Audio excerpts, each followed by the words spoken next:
J'espère que vous allez tous bien. Je bénis le Seigneur pour l'opportunité qu'il m'a donnée de partager avec vous ce moment la parole de notre Seigneur Jésus. Il est vraiment merveilleux, notre Dieu. Il est tellement bon parce qu'il est en train de nous garder, de nous donner la santé. Il est en train de nous protéger. Il y a beaucoup de gens qui sont malades. Il y a beaucoup de gens qui sont dans les hôpitaux. Mais Dieu nous a encore fait grâce aujourd'hui pour que nous puissions être ensemble, pour partager la parole de Dieu. Aujourd'hui, je ne vais pas prendre beaucoup de minutes parce que c'est seulement une exhortation. Je suis en train d'exhorter. Je ne vais pas entrer dans vraiment les profondeurs de l'enseignement, mais je vais seulement faire une petite exhortation pour réveiller les élus, pour réveiller les enfants de Dieu. Donc, inviter les gens à se connecter. Donc, inviter beaucoup les gens. Comprenez que là, je suis en train d'aller rapidement dans le sujet qu'on va voir aujourd'hui. Nous allons partager les jours de Noé. Donc, inviter du monde, inviter les gens. C'est les jours de Noé que nous voulons partager ensemble. Le verset que nous allons nous baser dans cette exhortation se trouve tout simplement dans le livre de Matthieu. C'est ce que j'étais en train de chercher depuis tout à l'heure.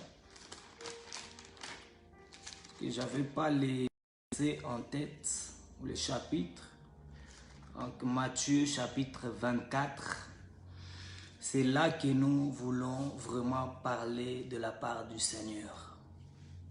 Comme je disais, le Seigneur est merveilleux, bien-aimé. Il est temps, nous sommes dans le temps de fixer nos regards vers le Seigneur. Parce que tout ce que nous pouvons avoir aujourd'hui sur la terre, il faut savoir que toutes ces choses-là vont rester. Même aujourd'hui, tu peux avoir des maisons, tu peux avoir des voitures, tu peux avoir de l'argent, tu peux avoir tout ce que tu veux. Mais il faut savoir qu'à un moment, toutes ces choses-là, ça va seulement passer. Les maisons ne sont pas éternelles, bien-aimés. Ni tes voitures ne sont pas éternelles. Voilà pourquoi Dieu nous enseigne par la nature. Parce que la nature est en train de nous enseigner que l'homme n'est pas éternel sur la terre. Voilà pourquoi la mort est en train de régner sur les vies des hommes. Ça veut dire que quand tu vois quelqu'un est en train de mourir, c'est tout un enseignement que Dieu est en train de te donner.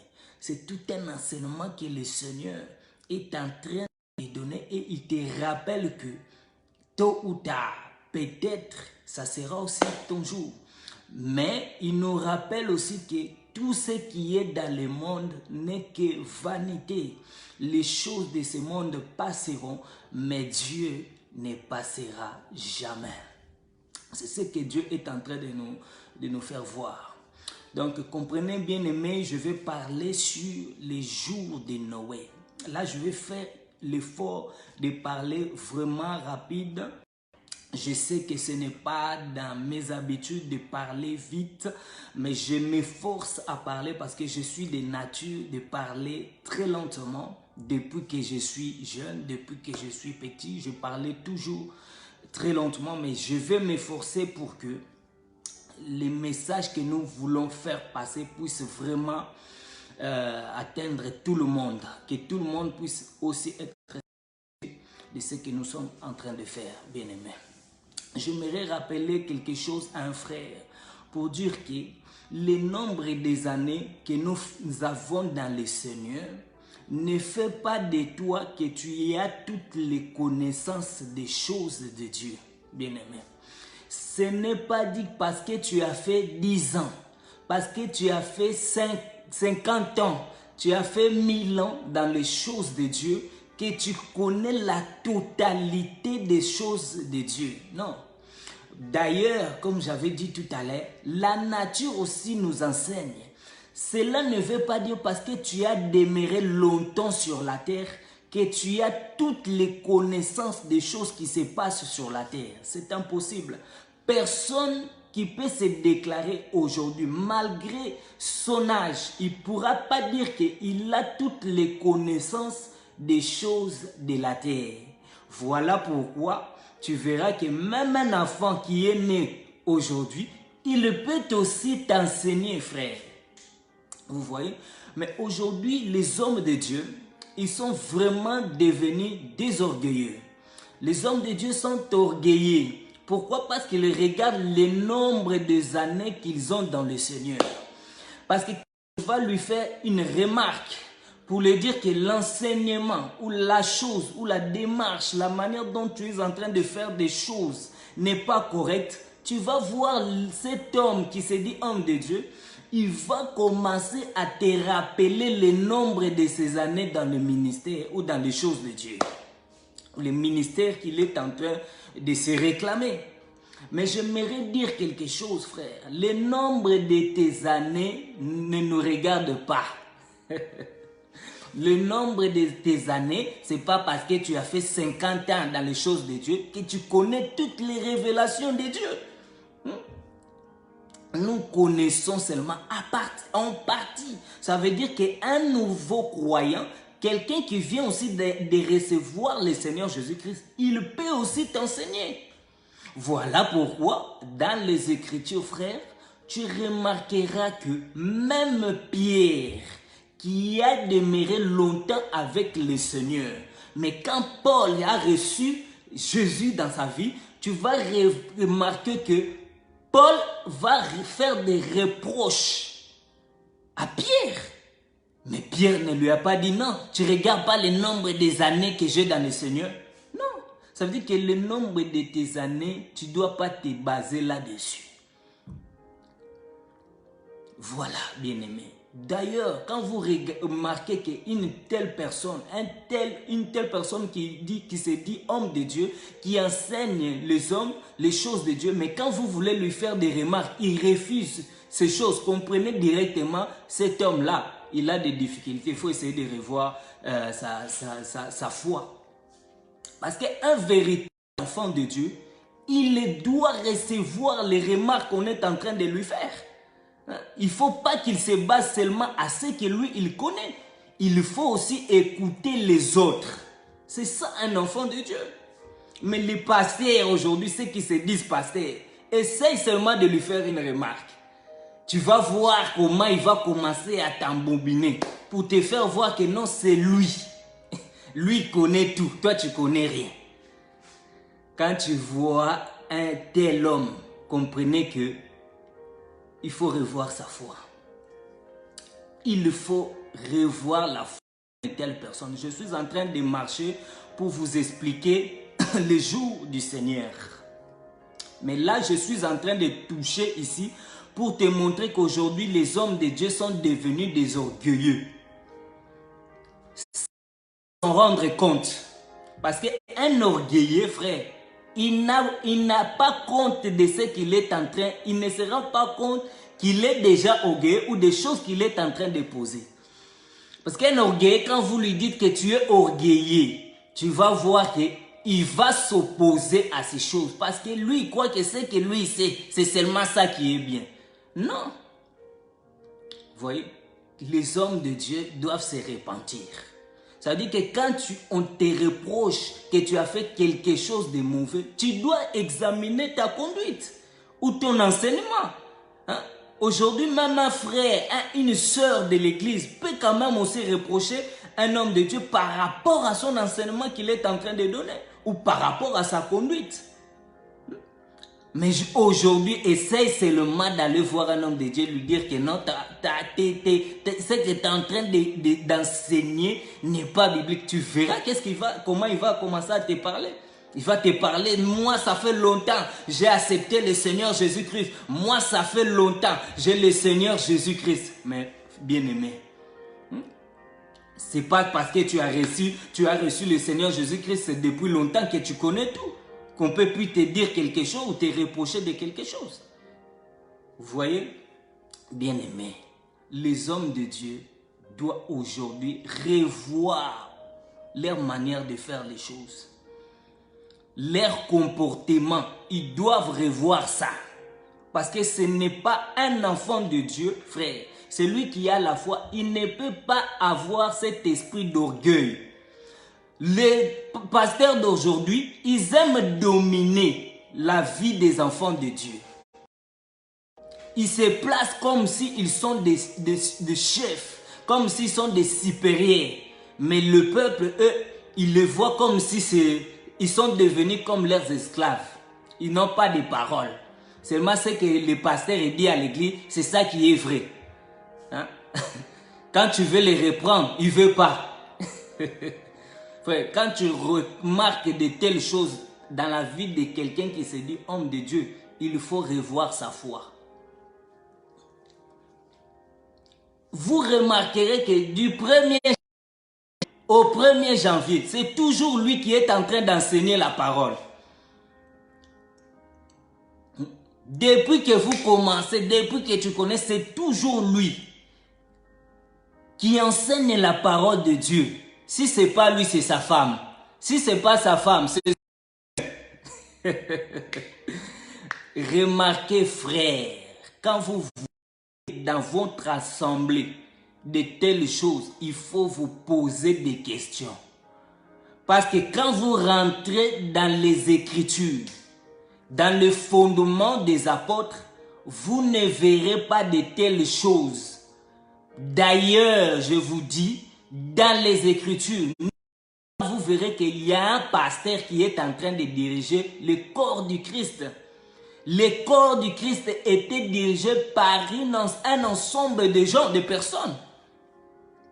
C'était dirigé par un groupe de personnes. Ce n'était pas seulement dirigé par une personne. Mais aujourd'hui, quand vous remarquez les églises, pourquoi il y a beaucoup d'églises aujourd'hui? Parce que les pasteurs, eux, ils veulent être la tête. Ça veut dire qu'ils veulent être l'intermédiaire entre Dieu et vous. Alors que l'intermédiaire entre nous et Dieu, ce n'est que Jésus, ce n'est pas un pasteur. Nulle part vous verrez que dans les Écritures ou dans la Bible, vous allez voir, il n'y a aucun enseignement qu'un pasteur doit être leader. Il doit être celui qui doit conduire l'église. Ça n'existe pas dans les Écritures. C'était un groupe de personnes qui dirigeaient, qui conduisaient le peuple de Dieu. Et ils ne les imposaient pas des choses comme les pasteurs aujourd'hui. Ils sont en train d'imposer aux enfants de Dieu comment ils doivent se conduire. Qu'est-ce qu'un enfant de Dieu il doit faire? Il commence à surveiller même ce que la maison, un pasteur. Si tu dois voyager, tu veux faire quelque chose, il faut aller lui demander permission. Il vous impose des dîmes, de leur donner de l'argent. Frère, comprenez que quand tu es un enfant de Dieu qui est assis dans les Écritures, nulle part tu verras que les apôtres sont en train d'imposer des choses ou obliger au peuple de Dieu. Il n'y a pas dans les Écritures. Et vous remarquerez aussi que après les apôtres, parce que quand les apôtres allaient de ville, de pays en pays, pour rassembler, pour prêcher, après leur départ, les apôtres laissaient des anciens. Nulle part tu vas voir Paul a consacré un pasteur. Il n'y a pas de verset. Même Timothée qui était son fils, Paul ne l'a jamais consacré pasteur. Je viendrai avec cet enseignement. Je suis en train de parler sur les jours de Noé. Je vais m'efforcer à 30, maximum 40 pour arrêter cette vidéo. Bien-aimé. Si je dis ces choses, non pour critiquer les pasteurs, mais bien pour que les pasteurs, ceux qui se disent pasteurs, doivent se remettre dans la bonne voie. Doivent revoir leur foi, leur manière de faire les choses qui ne sont pas bibliques. C'est parce que les enfants de Dieu, comme je dis souvent, ils n'ont pas la connaissance des choses de Dieu. Voilà pourquoi les pasteurs sont en train de les tromper. Des faux pasteurs sont en train de vous tromper. Pourquoi? Parce que vous n'avez pas de connaissances. Qu'est-ce que les faux pasteurs ils font? Ils vous font perdre dans la prière. Hein? Tu vas voir un pasteur, il te prend 4 heures, 5 heures dans la prière. Il te donne seulement 10 minutes dans les choses de Dieu. Frère, c'est bien de prier, c'est bien de prendre des heures dans la prière. C'est en train de te renforcer ton spiritualité. Mais la parole de Dieu, frère, c'est ça qui demeure éternellement. Voilà pourquoi Jésus dit, plusieurs diront Seigneur, Seigneur. C'est qui dit Seigneur? Ce sont ceux qui prient. Seigneur, Seigneur, tous les jours. Parce que quand tu rentres même dans les réseaux, tu vas voir beaucoup de gens sont en train de prier. Mais ces jours-là, Seigneur va dire, je ne vous ai jamais connu. Hein? Pourquoi le Seigneur ne vous a pas connu? Parce que vous non plus ne le connaissez pas. Parce que le Seigneur connaît seulement ceux-là qui le connaissent aussi. Parce qu'il dit, mes brebis reconnaissent ma voix. Ah, c'est ça l'évangile éternel, bien-aimé. C'est ça. Ce sont ces choses que nous voulons. Nous voulons que les enfants de Dieu puissent connaître Dieu. Parce que c'est ça la vie éternelle. La vie éternelle commence aujourd'hui comme nous sommes là. Depuis le temps de l'apôtre, la vie éternelle a commencé. La vie éternelle, bien-aimé, c'est connaître Jésus. C'est ça la vie éternelle. Mais les enfants de Dieu, ils n'ont pas besoin de ça. Je parle, si tu es un élu de Dieu, tu vas comprendre ce que je suis en train de dire. Tu vas comprendre que tu dois connaître la voix, la voix. Est-ce que les enfants de Dieu connaissent la voix de Dieu? Comment tu vas reconnaître la voix? C'est ça. Voilà pourquoi les gens qui sont en train de vous parler aujourd'hui, mais comme toi tu ne connais pas la voix de ton maître, tu vas suivre ces gens-là. Tu vas les suivre. C'est pour ça qu'ils sont en train de vous maltraiter. Sans pourtant que tu puisses prendre conscience. C'est comme Pharaon. Il a pris les enfants de Dieu, le peuple de Dieu, il les a fait devenir des esclaves. Pourquoi? Pour les empêcher d'être en communion avec les vrais dieux. Voilà pourquoi ces gens sont comme des esclaves. Ils font semblant, quand vous rentrez dans les prières, ils vous donnent des choses de Dieu pour vous faire semblant, mais ils vont vous cacher des vérités, des choses. Ils ne vont pas dire les choses de Dieu telles qu'ils sont pour essayer de profiter de vous. Mais nous, Dieu nous a fait grâce. Nous devons dire la vérité, frère. Et comprenez que dans un ensemble, dans le corps de Dieu, il n'y a pas seulement une seule bouche. Quand tu vas dans un groupe, tu remarques qu'il y a seulement une seule bouche. Il faut comprendre qu'ici, il faut faire attention. Parce que dans les Écritures, tu remarqueras qu'il y avait plusieurs bouches. Ça veut dire qu'il y avait la bouche de Pierre, il y avait la bouche de Paul, il y avait la bouche de Jean, il y avait la bouche de Jacques.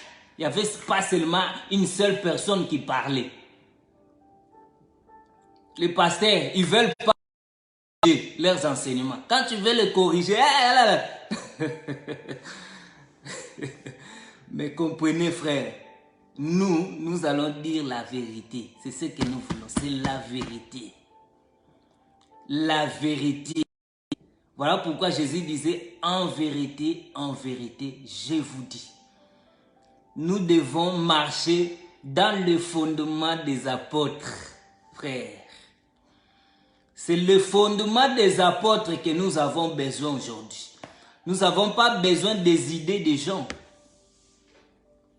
Je parle du jour du Seigneur. Mais je parle d'abord des hommes de Dieu parce que j'aimerais qu'en regardant cette vidéo, qu'ils puissent se repentir, les hommes de Dieu. Arrêtez de prendre des enfants de Dieu comme des esclaves. Arrêtez de penser aussi vous comme pasteur, parce que tu as demeuré dans les choses de Dieu depuis longtemps, que tu connais toutes les choses de Dieu. Que même un nouveau converti ne peut pas t'apprendre quelque chose. C'est de l'orgueil. C'est de l'orgueil, c'est de l'orgueil. Nous devons être humbles. D'ailleurs, je profite, comme le verset m'est venu dans la tête. Les Écritures disent que le royaume de Dieu appartient aux enfants. Mais toi, tu veux voir, tu veux te prendre comme un adulte, tu connais tout. C'est ça que tu vas rater le royaume de Dieu. C'est ça. Voilà pourquoi beaucoup de ceux qui se disent hommes de Dieu, ils vont rater le royaume des cieux. Pourquoi? Parce qu'ils veulent se placer comme des maîtres. Mais alors que Jésus, il a dit que personne n'est maître parmi vous. Personne n'est chef parmi vous. Il n'y a qu'un seul chef, c'est le Christ. Vous, vous êtes tous des frères. Mais maintenant, un frère qui vient te voir, il vient te ramasser parce que tu as fait quelque chose de mauvais. Ou parce que tu as enseigné quelque chose de mauvais. Tu peux pas écouter. Parce que toi, tu as pris les titres de pasteur. On ne peut pas te corriger. Repentez-vous, bien-aimés. Et frères et sœurs, je suis en train de vous exhorter. Quand vous voyez que dans un groupe, dans un milieu, vous voyez qu'il y a une secte, il faut fuir. Parce que même dans l'ancienne alliance, vous remarquerez qu'il y avait plusieurs sacrificateurs. Il n'y avait pas qu'un seul sacrificateur. Il y avait plusieurs sacrificateurs. C'était qui étaient au service du temple. Hein? Mais aujourd'hui, il y a seulement dans un groupe de personnes, il y a seulement un pasteur. C'est lui le chef. Quand tu vois qu'un pasteur est un chef, il faut courir. Mais écoutez, parce que je devais quand même vous exhorter. Le temps court. Je ne vais pas passer beaucoup de temps parce que c'est une exhortation, frères bien-aimés. Rapidement, prenez avec vous Matthieu chapitre 24. Matthieu chapitre 24. Je parle sur les jours de Noé. Les jours de Noé. Tu peux écrire, il faut avoir aussi ou peut-être revoir mes enseignements pour bien comprendre ce que je suis en train de dire. Je parle des jours de Noé, comme j'ai écrit, j'ai intitulé les thèmes que j'ai marqués sur la vidéo, les jours de Noé. Donc je prends Matthieu chapitre 24, on va lire à partir de 37. 37. La Bible nous dit ceci, Matthieu chapitre 24, 37. La Bible dit comme au jour de Noé. Hein? Au jour de Noé, ainsi il en sera-t-il à l'événement du Fils de l'homme. Hein? Car dans les jours qui précédèrent le déluge, les hommes mangeaient, buvaient, se mariaient et mariaient leurs enfants jusqu'au jour, où Noé entra dans l'arche. J'aime les choses de Dieu. J'aimerais aussi préciser une chose. Cela ne veut pas dire, si quelqu'un ne se présente pas devant les gens pour parler des choses de Dieu, qu'il est devenu un païen. Hein? Parce que chaque chose a son temps. On doit aussi laisser des autres personnes parler. C'est pas parce que tu vois que quelqu'un il enseigne pas pendant un moment la parole de Dieu, tu commences à le considérer comme un païen. Hein? Ce n'est pas parce qu'une personne ne s'exprime pas devant les hommes qu'il faut penser qu'il est un païen.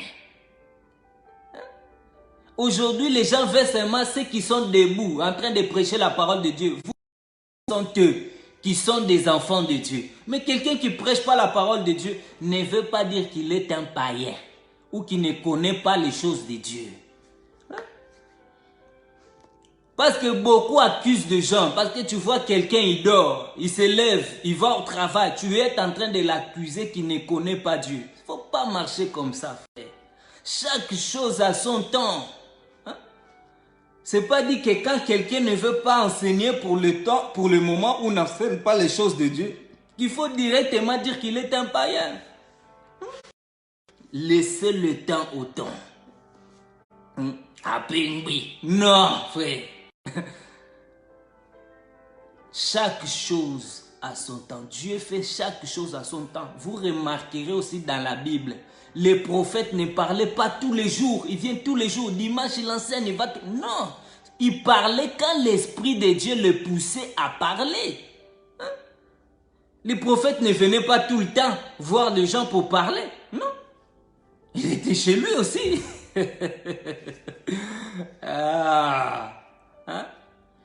C'est pour vous dire tout simplement qu'une personne, quand il ne parle pas, ce n'est pas dit qu'il n'a pas de message. Il n'a pas de choses à dire sur Dieu. Il en a.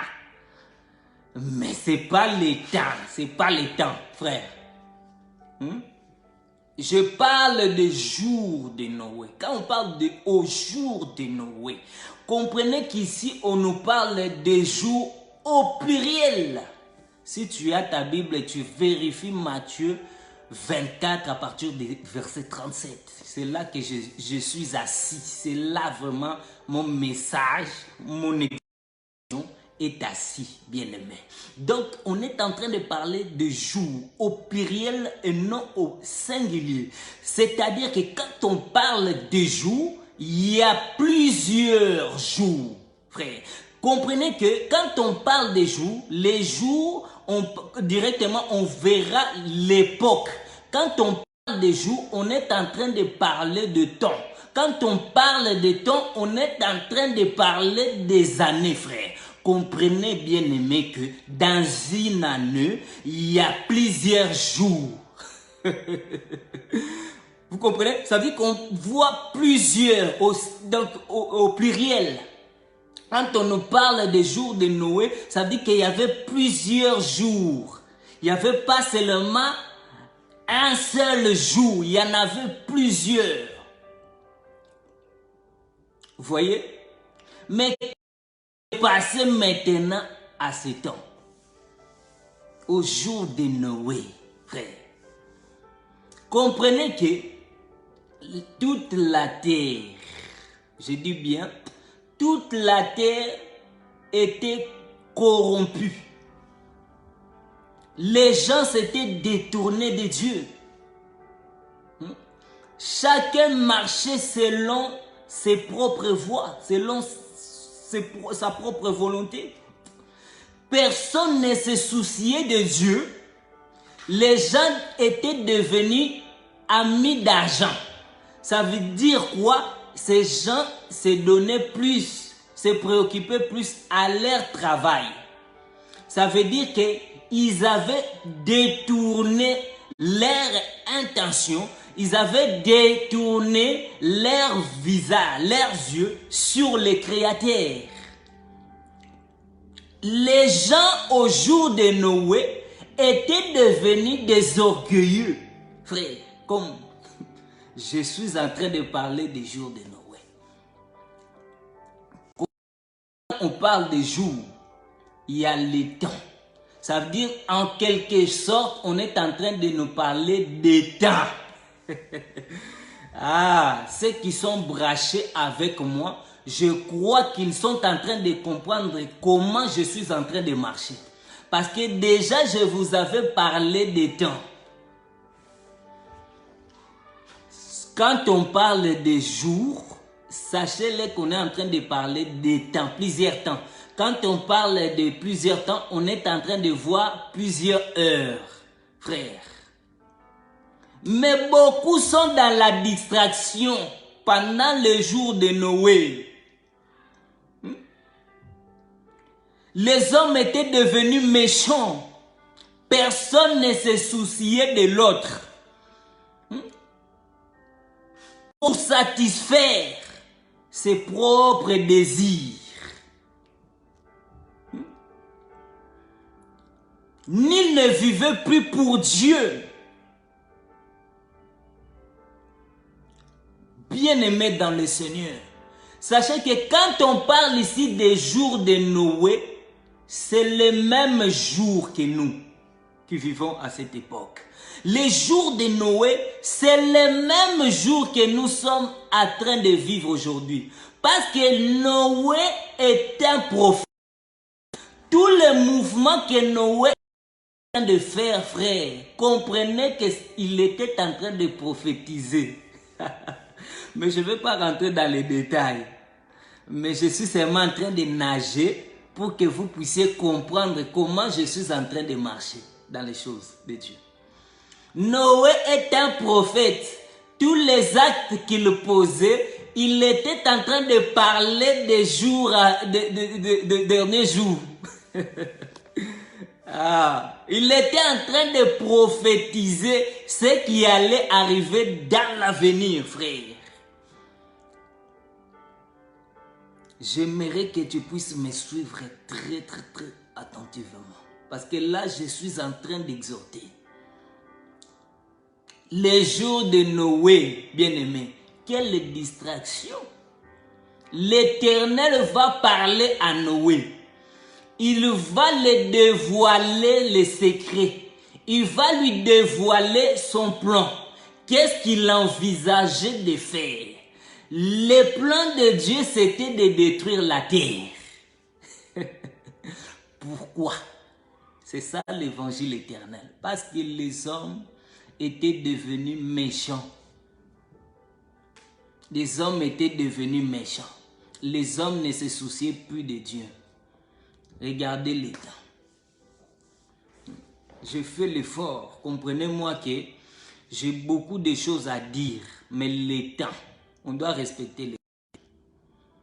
Vous comprenez? Donc Dieu va parler à Noé. Il va dire à Noé que Noé, j'ai un plan. Je vais détruire la terre. Mais comprenez que quand Noé a reçu la révélation de Dieu, Noé ne l'a pas parlé à tout le monde. Noé n'a pas parlé à toutes les populations. Noé a seulement parlé de ces choses aux gens de sa famille. Ça veut dire que si tu ne fais pas partie des enfants de Dieu, tu ne peux pas comprendre les choses que Noé était en train de dire. Ce sont seulement ceux-là qui sont des familles de Noé qui comprennent le langage de Noé. Ça veut dire qu'il faut être dans la famille de Noé pour connaître ce que Dieu a réservé pour la terre.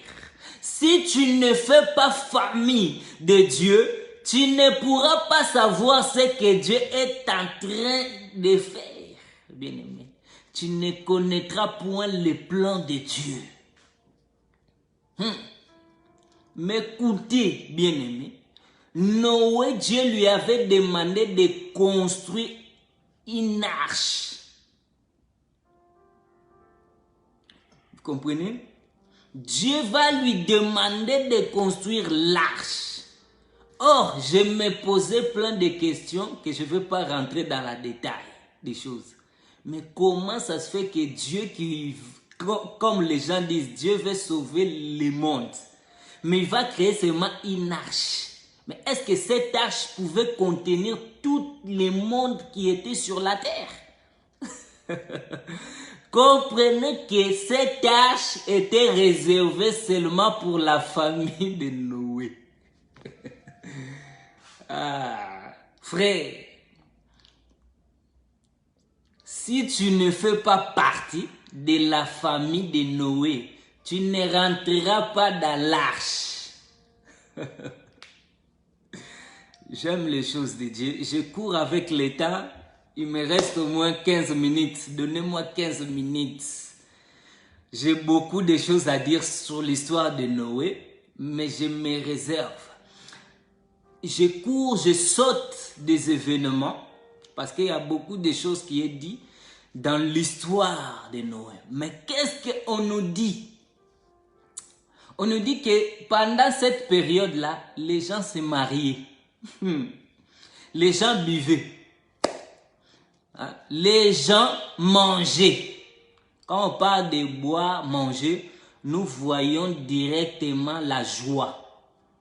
Quand on parlait que les gens buvaient, mangeaient, on voit la fête. Ça veut dire que les gens sont dans une fête, les gens sont en train de manger, de se réjouir des choses de ce monde. Vous voyez? Parce que remarquez que quand les gens sont dans une fête, les gens sont plus dans la joie et ils sont plus dans la distraction. Ils sont dans les plaisirs de ce monde. Ça veut dire que quand les gens mangeaient, buvaient, c'est les gens qui sont dans le plaisir du monde. Les gens se marient, les gens faisaient marier leurs enfants. C'est la fête.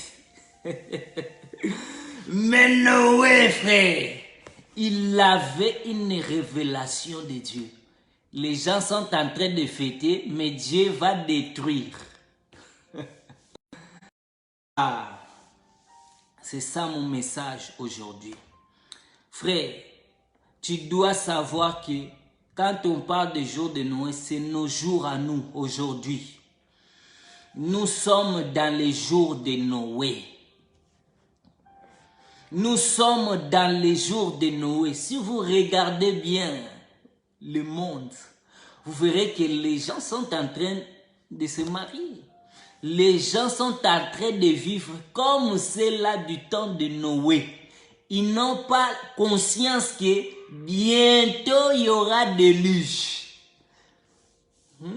Même les enfants de Dieu, ceux qui se disent qu'ils sont dans la famille de Dieu, vous remarquerez qu'eux aussi sont dans la distraction.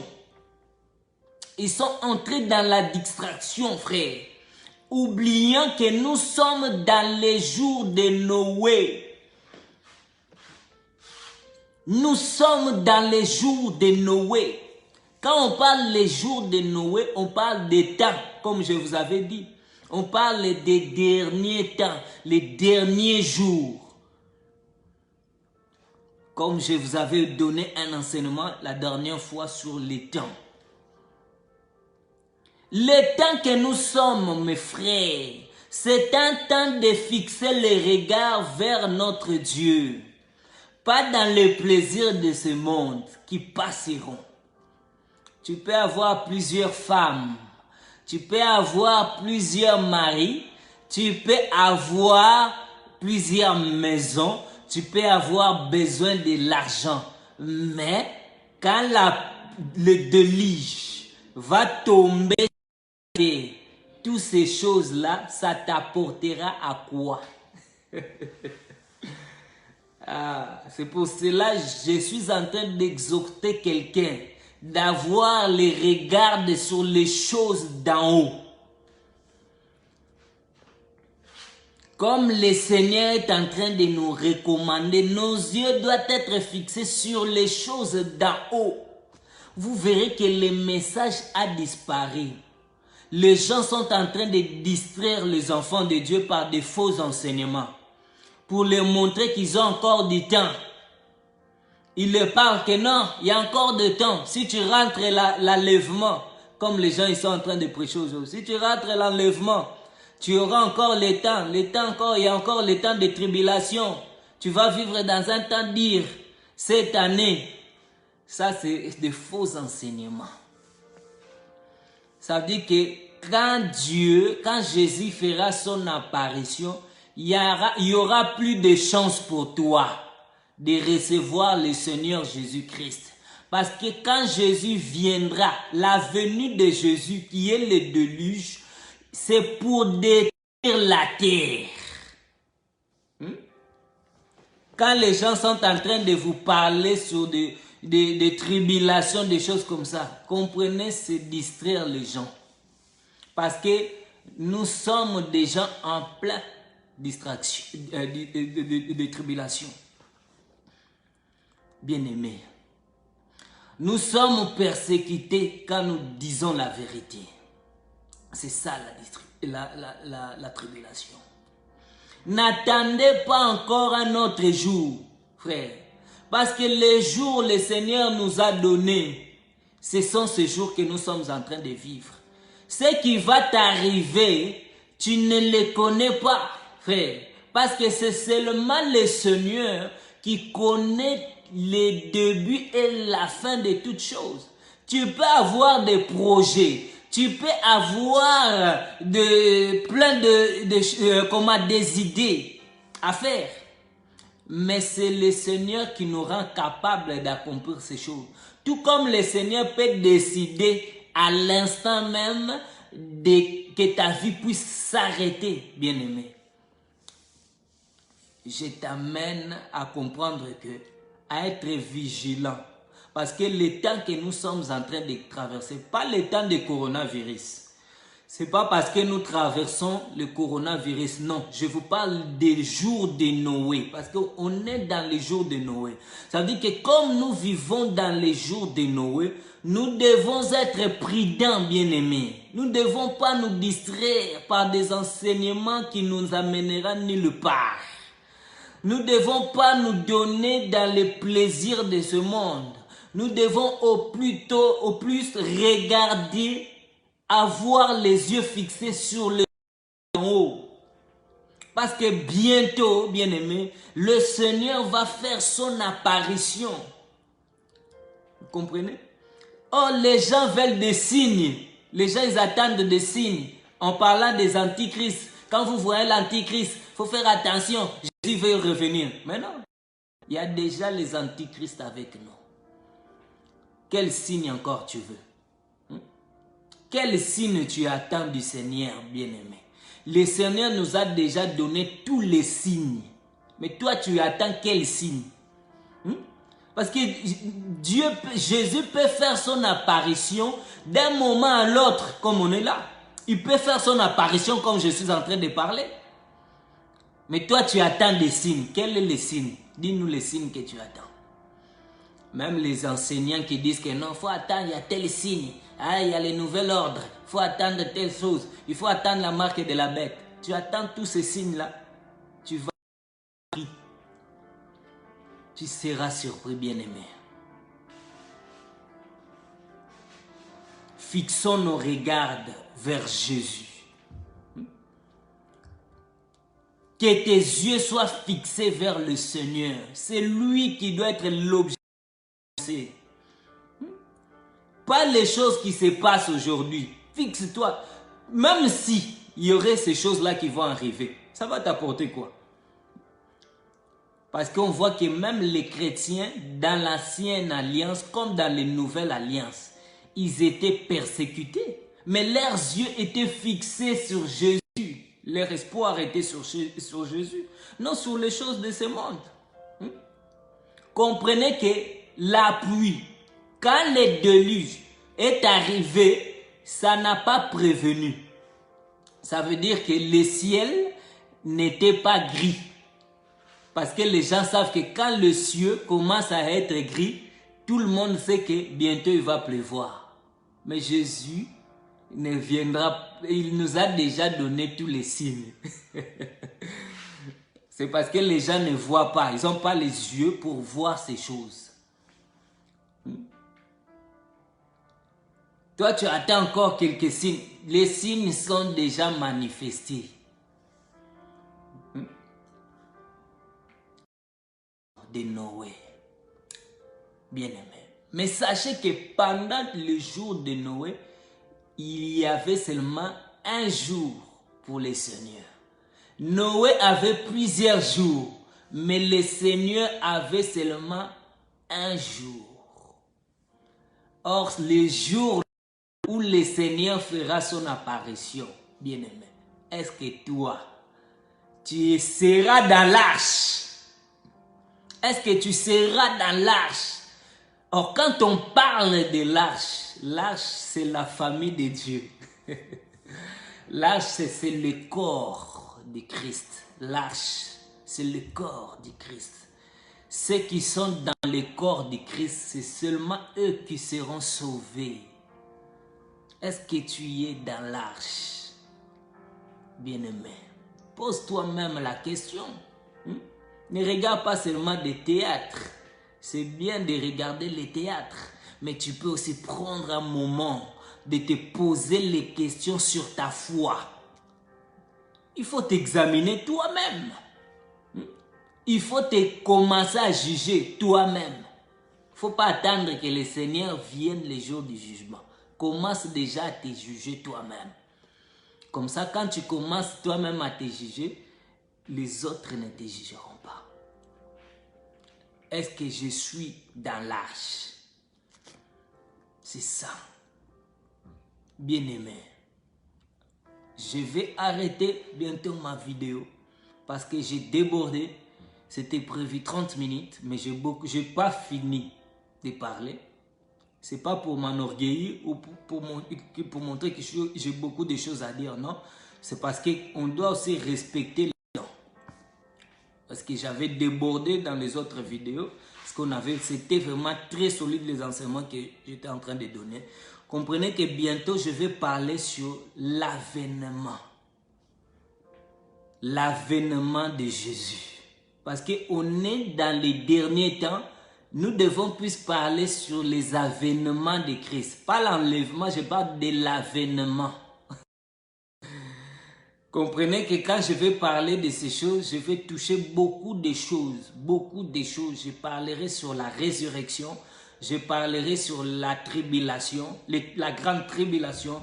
Je parlerai sur la marque de la bête. Je vous invite à inviter beaucoup de personnes parce que beaucoup de faux serviteurs se sont levés pour nous jeter du sable aux yeux pour que nos yeux ne soient pas sur le véritable. Comprenez qu'il y a un faux peuple de Dieu aujourd'hui qui cherche à renverser la véritable foi des élus. Mais Dieu suscite aussi ses serviteurs dans les derniers temps pour montrer aux élus les manigances. Ici, nous sommes en train de mettre des lunettes pour voir si ce que les faux peuples est en train de nous enseigner aujourd'hui, c'est des choses bibliques. Voilà pourquoi on va toucher ce que les gens parlent sur l'enlèvement. On parlera de ça. On va voir si l'église sera enlevée pour 3 ans, pour 7 ans, comme les gens enseignent aujourd'hui dans les églises. L'église va fuir la tribulation ou les tribulations à venir. Il va fuir en haut dans les ciels pour aller rester 3 ans et demi. Comme certains l'enseignent. D'autres disent qu'il va rester 7 ans. Pendant qu'il y aura des tribulations sur la terre. L'église a fui. L'église est devenue une lâche. Or, je ne veux pas rentrer dans ces choses. Je garde ça d'abord.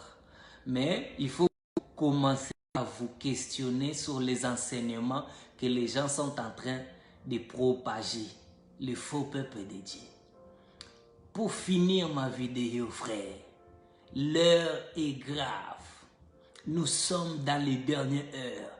Nous sommes dans les derniers jours. Nous sommes dans les derniers temps. Toutes les signes que le Seigneur nous a donnés, nous les voyons. Si tu as les yeux, tu verras toutes ces choses. Repentez-vous, bien-aimés.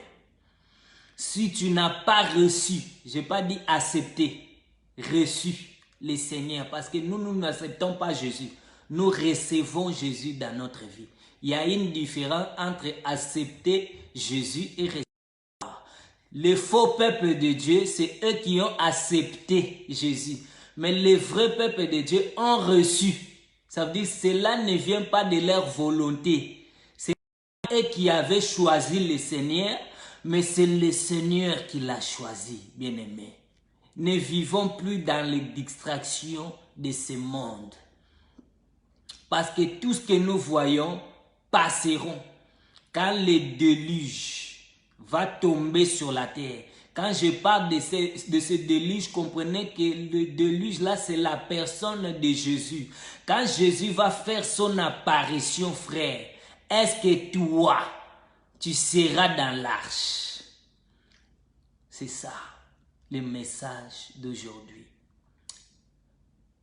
Exhortez-vous les uns les autres. Parlez tout autour de vous. Faites-leur connaître que nous sommes dans les derniers jours. Bientôt, Jésus va faire son apparition, bien-aimé. Bientôt, le Seigneur va apparaître. Mais nous devons être dans l'arche pour que lorsque le Seigneur apparaîtra, nous ne soyons pas comme les restes de ces gens qui ont été détruits par le déluge. Que le Seigneur Dieu vous bénisse.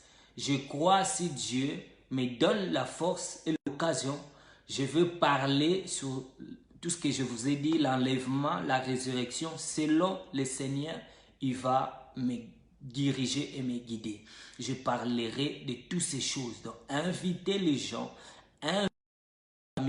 invitez tout le monde parce que nous parlons des choses importantes parce que nous sommes dans les dernières heures. Ce sont de tels enseignements que nous devons enseigner.